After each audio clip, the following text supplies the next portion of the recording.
Doctor Who Series 6 is an odd one. I think it's the most Moffat-y series of the Moffat era, and for that reason it's why some people adore it, while it leaves others kinda cold. Personally, I think it has some of Moffat's greatest quirks, but also some of his worst habits. Plus, it breaks one of my main rules in writing. This is Doctor Who Series 6. The good, the bad, and the Moffat. Right, I'll be honest, I'm annoyed at myself. I usually add the Christmas specials to the following season because I follow the script numbers rather than the year. However, I wish I did Christmas Carol in my Series 5 video because it feels like the perfect end to that fairy tale atmosphere. Also, I have a confession to make. I used to hate this episode. I also used to be an idiot. I was 10 when this first aired, and looking back I think I was just a bit too young to really appreciate its story. I was used to those big show-off Christmas specials from the RTD era, and this isn't that. It's pretty grand, it looks expensive, but story-wise it's a little more characterful than something like The Runaway Bride, for example. And for some reason, I just stuck with that opinion for years and years without rewatching it. However, last year during a watch through, I watched it for the first time since Christmas 2010, and I fell in love. This episode is so romantic. It is the perfect Christmas vibe, mixing the traditional story beats of festive tales with that Doctor Who flair. The performances are all top notch, the music is so pretty, just the look of the episode is magical, and I just adored it. I adored it. I love how it takes A Christmas Carol and makes it this sci-fi romance with a moral question at the heart of it. Is what the Doctor's doing fair? Is he going too far? Does he break his own rules? I love that the episode doesn't talk down to you either. You as the viewer can make your own judgment on his actions, and that's lovely. And I wonder if I was just tired the first time I watched this, because I can imagine a lot of kids enjoying it too. It's got a big shark. I fucking love the big shark. It's funny, I think most of the jokes land. It's incredibly well crafted without ever becoming too confusing. It simplifies its sci-fi elements so the whole family can enjoy it, but again doesn't treat you like an idiot. It is without a doubt the best Christmas special Moffat has ever written, and maybe the best Christmas special of the show. God, that's a bit of praise, isn't it? I've gone all soppy. Right, on to Series 6. Stephen Moffat is an ideas kind of guy. He loves an idea. He loves a shocking concept or crazy storyline to get you nibbling at the skin around your thumbs. And I admire how gutsy he can be. He takes big swings, and although they don't always work for me, I appreciate the effort to make what is essentially a silly tea time show feel grand and epic. I like this two-parter. I also dislike it. I love a lot of the elements and actually enjoy the majority of the story. I think the silents are great. I think this is the only time they're great in the show. I don't think they ever utilise these guys. It's like the show doesn't quite know what to do with them, so I'm glad they at least have a good presence in this one. I've seen some people say that the resolution of the story kind of harms the returnability of the silents, but I don't think I agree. We know that the kill us all on sight thing happened in the 60s, so just have their appearances be in the past. I think it'd be quite cool to have a villain that's only in historical episodes. It would also mean you could go quite gothic with it, which I think these monsters and the show as a whole is crying out for. Give me gothic horror, please, please. I like the setting. I know I've banged on before about how I like it when the show uses British iconography, but the American setting works, especially for a more epic story, if you want to call it that. Also, the show was gaining a bigger audience in America at this point, so it makes sense to play into that. The scenes in the orphanage are just a great bit of horror. The visual of the astronaut rising from the lake is brilliant. It's so simple and weird and yet slightly off. I think it's a really cool shot. There's some lovely dialogue throughout. The scene where River talks to Rory about the Doctor is beautifully done.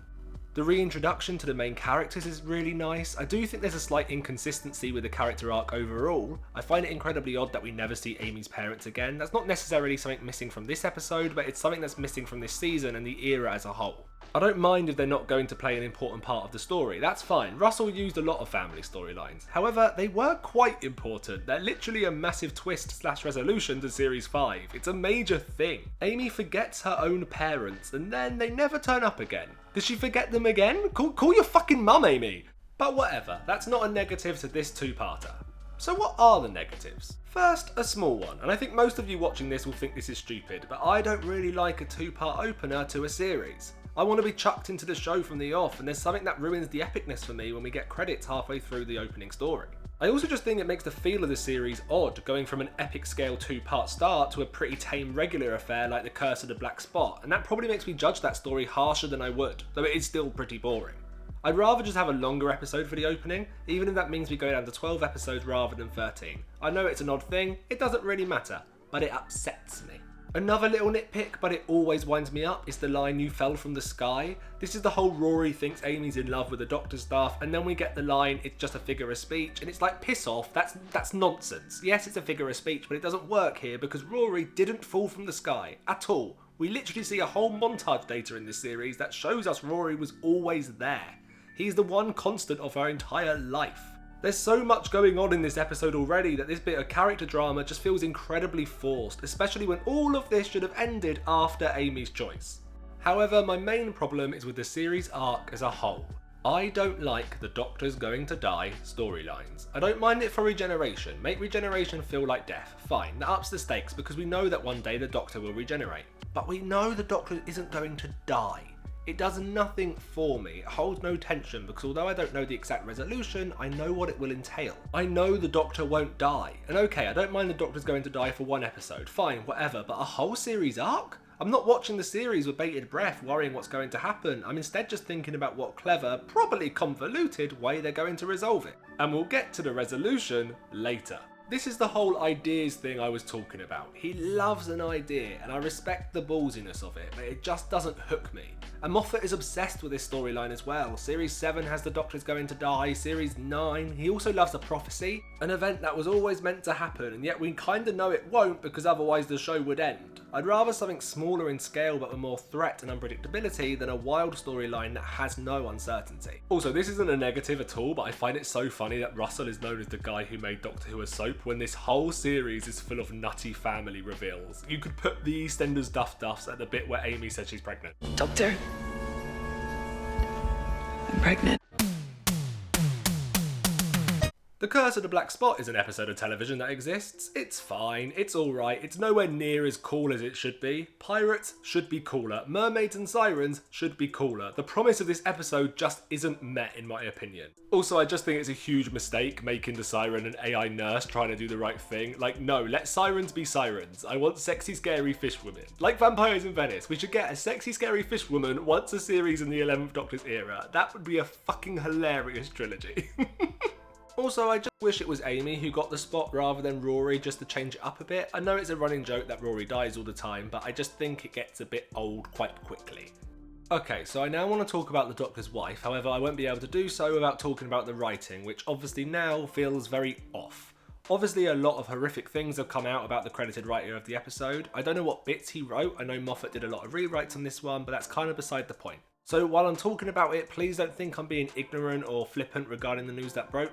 Instead, I just want to try separate the hard work from the rest of the creative team who deserved the praise from one man who never deserved the career he was given. I think The Doctor's Wife is a good episode. I don't adore it like some fans do, but I do really enjoy its atmosphere. It's got a bit of that grim fairy tale vibe that Series 5 had, and I think the 11th Doctor just suits that. The performances are incredibly good. I think Saran Jones is fantastic. The writing of Idris sometimes tries too hard. It's a little too quirky for my liking at points, but she plays it brilliantly. Same with Smith. Again, it's the script. When he's a little calmer and a little more stoic, it really grabs me. As soon as they lean too far into that eccentricness, I get annoyed because he's already bringing that in his performance. You don't need to force it. Also, I hate all the sexy stuff. I find that cringy. The ending is also lovely, both in terms of the writing and the performances. It's quite dramatic, but somehow it earns it, again brought together by the two wonderful actors. I also like the horror elements in this one. All the stuff with Rory growing older in the TARDIS is great, and I am certain Moffat wrote the bit of exposition about the bubble outside of the bubble. That sounds like a Moffat line, and it's a great way to do it. The thing is like this thing. Done. Simple. Afterwards we have the Flesh two-parter. It's alright, I don't hate it like some people do, but it's not very good. It's another one where I feel like the ideas and the concepts are much stronger than the execution, because I love all the themes and the uncertainty it puts on the viewer, and I wish they played on this more, us not always knowing who is who. I actually wonder if it would have been a better Torchwood episode, allowing them to go darker with it. It feels like the episode wants to be darker and scarier and more morally questionable, but it's held back by its tea time slot. Though it would mean we'd get a lot of cum jokes, at least 9, and that's too many. That's bordering on filth. My issue with all these episodes since the two-parter is that they feel somewhat unfocused. With such a major series arc, definitely the most overarching plot since the revival, these episodes suddenly don't feel like a Monster of the Week format and instead feel a little bit more like filler. And I don't mind that. Like I said, I like The Doctor's Wife, but I don't know if they quite achieve the balance that it needs. Unfortunately, we get quite a lot of scenes like this one where it reminds us what's happened before, and it's very similar to scenes we've already had. It's mainly there just to remind the audience that something important has happened. Nothing new is revealed here, there's no new information or interesting character development, it's just repeated exposition. The same goes for us seeing Amy's pregnancy scan on the monitor. It just feels a little shoehorned in at times, and it's annoying. A Good Man Goes to War throws us right back into the main series arc. After Amy gooped at the end of the Goop 2-parter, it's all systems go as the Doctor and Rory fight to get Amy and her yet unborn child back. As your unborn child. There is so much I like in this episode. I adore the headless monks, they are simple yet very effective. I like the setting of Demon's Run. I think it handles all the character introductions incredibly well. This is probably the best the Paternoster gang ever are. There's humour involved with the characters, but due to the pacing of the episode and the threat and the tension constantly building, it doesn't allow too much time for the script to indulge in their comedic quirks. I think they get the balance incredibly well here. The Colonel Runaway speech is obviously brilliant, both in terms of writing and performance. I love it when the 11th Doctor gets to be darker and more menacing, and here it's pitched perfectly. We also finally get some answers into who the Eye Patch Lady is. Eye Patch Lady is the revival's first mysterious girl. For some reason, New Who seems to love a random woman popping up over the course of a series. It's honestly stupid how many times it's happened.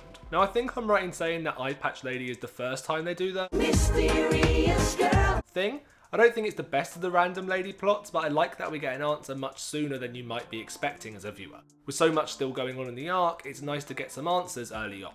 I like Strax's death, let's hope that doesn't get ruined later on. I love when the baby just bursts in Amy's arms, it's horrific and so well done. I adore that the Doctor doesn't remember Lorna. I've seen some people say it's because the Doctor hasn't met her yet, but I think that's crap because it just ruins any emotion from the scene. Him forgetting her makes it a character flaw, and flawed characters are good. I like it. All that being said, I don't adore this episode like a lot of people do. Unfortunately for me, it falls into that category of epic prophecies that never quite happen. River's whole bit where she talks about the Doctor rising higher than ever before and falling so much further sounds so fucking cool, and I don't think it's achieved. Like, yeah, he loses a bit, yeah, he's annoyed, but it doesn't live up to that prophecy. And of course, this episode ends with this reveal. I'm your daughter. This reveal is handled incredibly well. Yes, it's a little melodramatic, but fuck it, I think they earn it. Alex Kingston performs it perfectly. I love how the information is slowly drip-fed. I like that it takes a while for the penny to drop for Amy. It makes sense, she's fucking traumatized. And then, bang, credits. It makes you wait. Just a great mid-season cliffhanger. Unfortunately, its resolution never really lives up to its promise. I don't like mid-season breaks. I don't know whether it was Moffat or the BBC's idea, different reports say different things, but either way it annoys me. I just don't like it, and I hate that it's become an acceptable thing. But anyway, it is what it is. I don't think the break ruins my enjoyment of Let's Kill Hitler, because I don't think I was ever going to enjoy it anyway. This episode has everything I dislike about this era. I think it's another evil episode. It just feels mean. I feel like Moffat was angry when he wrote it. Rory feels out of character at points. The Doctor's fucking annoying. River will get to River. Firstly, I just think it's incredibly underwhelming after the cliffhanger of A Good Man Goes to War. Even if River is their baby, Amy and Rory should still be traumatised and heartbroken that their child was taken from them. There should be a raw sadness running throughout the episode, and it's just not there. I find Mel's incredibly annoying. I don't think the reveal of her being River works because we've never met her up to this point. It just feels very much written on the fly rather than cleverly plotted, what makes it feel very empty. Also, them bringing her up as friends is not a reason for them to be fine with their child being kidnapped. Like, I just find it all so messy. I also think this is why I'm slightly harsh on A Good Man Goes to War, because this episode just undermines it for me. Like, all that tension and horror they built up is suddenly shafted for a comedy episode. A comedy episode that I personally don't find very funny. Also, River is just infuriating in this episode. I honestly hate how she's written here. There's been a lot of conversations about the way Moffat writes women, and although I think a lot of that is blown out of proportion, here it's there. River wanting to weigh herself straight after regeneration is just bad. It's not funny, it doesn't feel characterful, it just feels like a way to get her out of the room for a minute so the main trio can make some quippy remarks. River's flirty nature and sexualization is in full force this episode. It's like she stepped out of a Carry On film. It's all very, ooh, matron. Moffat was horny and angry when he wrote this. Restrain yourself, Moffat. Also, this episode just highlights my issues with the River Song arc as a whole. I actually think the more important she becomes to the actual story kind of ruins the more subtle, sadder, characterful stuff that's there at the beginning. Her meeting the Doctor in the wrong order is kind of enough for me. I just want to see that relationship grow and form. The more heavy plots you give her gets in the way of that simple emotional stuff. Also, I wish she wasn't as timey-wimey. This series really makes it impossible to watch her stories in order because you'd have to watch some episodes 2 or 3 times because she's a child in one of them and then an adult and then she's a blah blah blah blah blah blah. It's just too much. I think the simple idea of just being able to go back and watch their romance unfold from her point of view would have been really lovely, and it's a shame that that's kind of overcomplicated. Other things I struggle with this episode is the fact that it's a Doctor is going to die in a series that revolves around the Doctor is going to die. That's overkill. I find the Tesselector pretty boring, the floating bath bombs aren't threatening. Also, and this isn't a sentence I ever thought I was going to say, but I think Adolf is wasted. I know some people have a problem with how jokey in tone his scenes are. Personally, I don't mind that. It's the fact I don't find it funny that annoys me. If it was a laugh a second proper piss take of the man, I'd be all for it, but instead it feels so careful, which I just find disappointing. I just don't like this episode. I have no idea if people will agree with me, I don't really know how fans feel about this one, but personally I find it insufferable. It's just so underwhelming. Where's the heartache? Where's the heartache, Moffat? Of course not, Claire can't have kids! Night Terrors is fine. I love the Peg Dolls. I fucking love the Peg Dolls. Honestly, you could ditch the kid and give me more creepy haunted dollhouse stuff and I would be happy. I wish this episode just allowed itself to be a full-on horror. I love the dolls. The rest is whatever, but I've moaned a lot this video and I don't want to be like that, so let's go into some big buckets of praise. For some reason, Series 6 suddenly decides to give us 2 back-to-back bangers. I adore these stories, and I think it's because both have a simple premise executed perfectly. The Girl Who Waited takes a sci-fi concept, perfectly moulds it into a family viewing experience, while allowing the characters to shine. In a series that is quite convoluted in its plot, with story being more prominent than character, it's lovely to have this sudden change in tone. I adore how we get to see a different side of Rory. Even though Amy is obviously incredibly important this episode, the script does a wonderful job at putting us into Rory's shoes. We feel for him and understand his dilemma and pain. Amy's written incredibly well this episode. She's bitter, cold, but still believable. There's just so much sadness and heartache running throughout the episode, and it feels incredibly real and raw without being soppy or feeling like it's desperately trying to pull at your heartstrings. Also, this is how you do the cheap one. There's been a lot of talk lately about budget and stuff, but honestly, a good story and a clever style will get you a long way. This episode is just mainly white. White walls, white floors. It's done for budget reasons, and yet it looks incredible. It creates such a sterile and cold atmosphere. It's all so perfect and clean and horrible at the same time. The handbots as well, so simple yet incredibly effective. I wish we got a bit more action with them. Monsters are unfortunately beginning to feel less important as the series goes on, but here the dialogue and the story are both so good that I can let it slide. Also, the episode may not offer much new in terms of Amy and Rory's relationship, but it does cement it. With so much of Series 5 being Amy flirting with the Doctor, and even in this series with the whole fell out of the sky nonsense, I like that we get to see them so in love with each other here. It tests their relationship without it being about jealousy or anything. It feels more grown up and interesting. Talking of grown up, the God Complex is another wonderful episode that tackles so many interesting themes, never dumbing them down for the audience. The set of the hotel looks amazing, very inspired by The Shining, and it works. I think the supporting cast are all really good. I think the Minotaur is amazing. I like all the little creepy stuff throughout, like the clown and the weird dummies. All of this just creates such a unique atmosphere for the episode, while still feeling very truthful to Doctor Who as a whole. The script is incredibly crafted. The dialogue feels so natural and grown up, but it never alienates the younger viewers. There's still so much for them to enjoy here. Rita is just a brilliant character. This is how you do representation. Rita is Muslim and her faith is treated with so much care and respect, which actually is incredibly impressive when you think about the themes of the episode as a whole. It could have easily come across that she was being punished for her faith, when in fact it's depicted like it's being stolen from her, which I just think is lovely. Also, the reason why this is such good representation is because it doesn't feel like the writers are patting themselves on the back for just putting a Muslim character in the show. Instead, she's a fully rounded character in the story. She's brave and smart and would have made for a perfect companion. I always like it when the show introduces someone who would have made a wonderful companion and then kills them off before they can become one. It just ups the feels of it all. My only gripe with the episode is I wish they allowed it to actually be Amy and Rory's farewell. Like, yeah, I know the River storyline and their baby hasn't been rounded up, but honestly, it never really is. This is just such a lovely exit for them, especially Amy, who has to give up her faith in the Doctor. It feels like she's growing up and saying goodbye to her imaginary friend, and that's just the perfect end to her arc, both in terms of plot and character development. I also just think it's an interesting end to Rory. Even after all this time, he doesn't have a faith, not even in the Doctor. And the Doctor giving them a house and a car and keeping them safe is just so sweet without it being overly sickly or twee. I just think The Girl Who Waited and the God Complex is such a lovely end to their journey, the first being all about their relationship and the second being their friendship with the Doctor. Personally, I don't think the Pond storyline ever hits these heights again, and instead they have to start forcing tension between them to try and keep it interesting. Asylum of the Daleks, we're getting to... Why is a bird fucking tweeting? I actually don't know if you could hear the tweeting in that, but a bird was tweeting outside, and I want to kill it. I just think a They Lived Happily Ever After ending suits the fairy tale vibe that surrounds the Ponds, and although it's not exactly a dramatic final exit, sometimes less is more. Okay, let's talk about closing time. There are two major rules in Doctor Who. The first is don't ever reveal the Doctor's name, and the second is don't keep the Cybermen in a fucking basement. Just what are you doing? If you promise me Cybermen in a shop, they better fucking crash through that shop. There better be some action and shit. Don't keep them in a basement. Don't chuck the Cybermen to one side so you can have a poorly executed sitcom episode where the majority of the jokes revolve around thick people thinking the Doctor and Craig are gay. Don't give me a fucking Cybermat and call that action. Don't keep writing babies talking. It's not funny. Don't have the Cybermen are defeated by the power of fucking love unless they're hooking them up to a sound system and blowing them up with Frankie Goes to Hollywood. Don't let Gareth Roberts write another Doctor Who episode, and for the love of God, don't, under any circumstances, write the Cybermen, some of Doctor Who's greatest villains that are calling out for dark, creepy body horror stuff, and keep them in a fucking basement.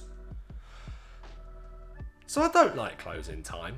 The Wedding of River Song is an episode that confuses me. I've never known an episode where so much happens when actually at the same time nothing is happening. It's just 45 minutes of exposition. I rewatched it to write this video and I couldn't believe just how much of it is the show just outright explaining the plot to us. Even the cool ideas in the episode seem to go nowhere, all of time happening at once. Okay, cool, and yet it doesn't really offer anything exciting. There's some nice visuals at the beginning, but very quickly the episode has to cram so much into it that all of this is quickly shafted. The silence are completely underused, they spend the majority of the episode in some tanks, they don't actually break out of these tanks until the 30-minute mark and then are quickly killed off in the very next scene, never to appear again in the episode. Also, I think all the lore that's added to them throughout the series weakens them. The fact they're a religion is fine, whatever, but do I actually care? Not really. I just want them to be good, fun monsters, and unfortunately they're not in this. There's also a lot of rehashing plot beats that feel incredibly underwhelming. The universe gone wrong was executed much better in Series 5. The simplicity of the stars never existing is so much more whimsical and interesting than anything that's presented here.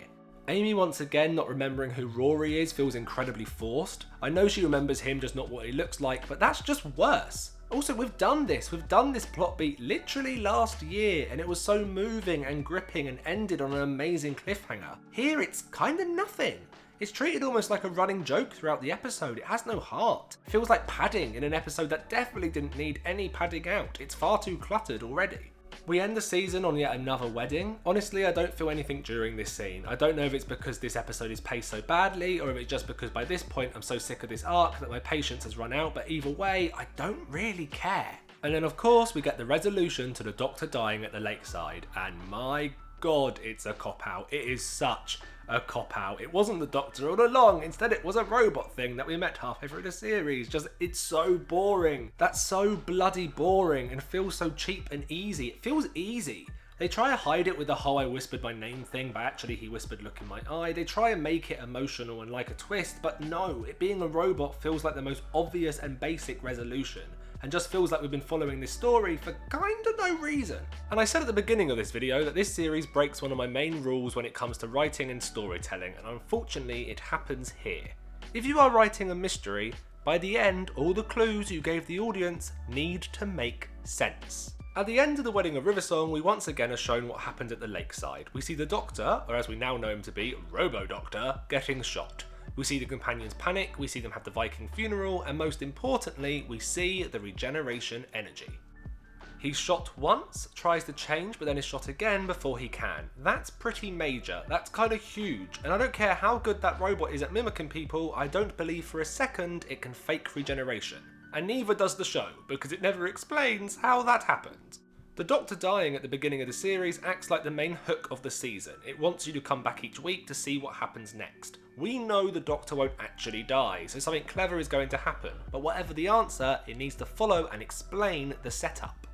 We saw regeneration energy. That regeneration energy needs to make sense. We could have misunderstood it or missed a bit of information that solves the riddle, but the regeneration needs to make sense. If that robot can somehow fake it, we need to be told that before the reveal. Otherwise, it's cheating. Because in episode 1, if they didn't do the regeneration, we might have guessed that that's not actually the Doctor, but we did see the regeneration, so it has to make sense, and it doesn't. It just doesn't.